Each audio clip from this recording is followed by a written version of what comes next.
तुभ्यम् आत्मज्योति प्रकाशक यावत् पूजां करिष्यामि तावत्तं सुस्थिरो भव।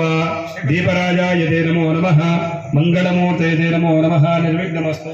कृतकावृत संयुक्तो अंधकार विनाशनम दीपं गृहेण देवेश राजा नमोस्तुते। दीपराजाय ते नमो नमः मंगलमूर्ते ते नमो नमः निर्विघ्नमस्तु। हरः ओम शुभं करोति आरोग्यं कल्याणां धनसम्पदाः चतुर्बुद्धि विनाशाय आचमनं कृत्वा आचम्य प्राणानायम्य मंगलमूर्ते ते नमो नमः निर्विघ्नमस्तु। अथ केशवादि नामस्मरणं अंदर కూడా మనసులో ఓం విష్ణువే నమః చెప్పుకోండి। ఓం విష్ణువే నమః ఇతి మంత్రేణ కేశవాది నామస్మరణం ఓం కేశవాయ నమః। మంగళ హారతి గుణవయ్యా శివ పార్వతి తనయుడవు జయగల హృదయందవు శివ